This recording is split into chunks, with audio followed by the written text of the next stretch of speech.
الحمدللہ رب العالمین والصلاة والسلام علی سید المرسلین۔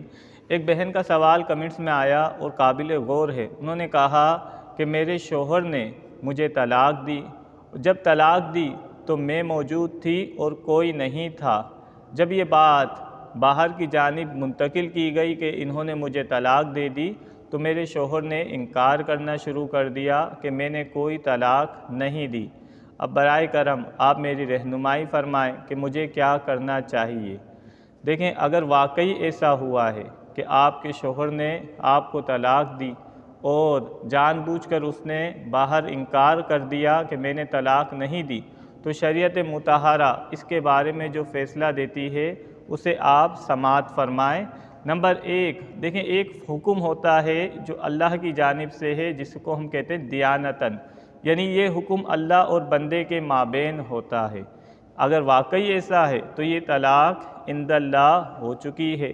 اب آپ کے شوہر کا آپ کے قریب آنا یہ جائز نہیں ہے، کیونکہ آپ نے بتایا کہ 3 طلاقیں ایک ساتھ دی گئی ہے۔ اب شوہر کا ڈھٹائی کرنا اور قسم کھا کے انکار کرنا اللہ کے نزدیک ہوئی طلاق کو ختم نہیں کرے گا۔ اب ہم آتے ہیں کہ قاضی یا مفتی کی جو ذمہ داری ہے وہ کیا ہے؟ تو دیکھیں، قاضی اور مفتی کی ذمہ داری یہ ہے کہ وہ ظاہر پر فیصلہ کریں گے۔ اللہ کے رسول صلی اللہ علیہ وسلم نے ارشاد فرمایا کہ مجھے اللہ نے پابند کیا ہے کہ میں فیصلوں کو ظاہری کے اعتبار سے کروں، یعنی ظاہری معاملات گواہوں کے گواہی کے مد نظر رکھ کر فیصلہ کروں، کیونکہ یہی حکم قاضی لوگوں کا بھی ہے، یعنی ججز کا بھی ہے، انہیں بھی اسی طرح فیصلہ کرنے کا حکم دیا گیا ہے۔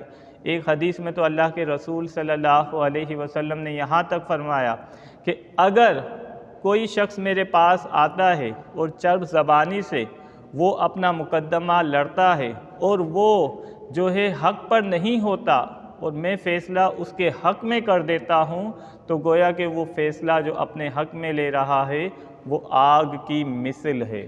یعنی انسان بسا اوقات چرب زبانی کی وجہ سے، جو ہے دھونس دمانی کی وجہ سے اور رشوت کی وجہ سے اگر اپنے حق میں فیصلہ لے بھی لے تو یہ دنیاوی اعتبار سے ہوگا، عند اللہ فیصلہ وہی ہے جو حق ہے۔ لہٰذا آپ کے شوہر نے طلاق آپ کو دی کیونکہ اب آپ مدعی بن گئی ہیں، کیونکہ دعویٰ آپ کر رہی ہیں کہ شوہر نے طلاق دی ہے، تو شریعت کا حکم ہے کہ آپ گواہی کے لیے ثبوت پیش کریں گی۔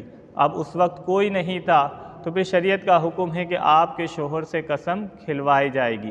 اب اس نے قسم کھا لی اور جھوٹی کھائی ہے اور یہ آپ جانتی ہیں، تو اب ظاہراً فیصلہ یہ ہوا کہ آپ اس کے نکاح میں موجود ہے، لیکن کیونکہ طلاق ہو چکی ہے عند اللہ اور آپ کو بھی معلوم ہے، اب آپ قانونی طور پر خلا کے ذریعے علیحدگی کا مطالبہ کر سکتی ہیں، کیونکہ ایسا نہ ہو کہ آگے گناہوں کا سلسلہ جاری رہے۔ اللہ ہمیں قرآن و سنت کے مطابق اپنے معاملات حل کرنے کی توفیق عطا فرمائے۔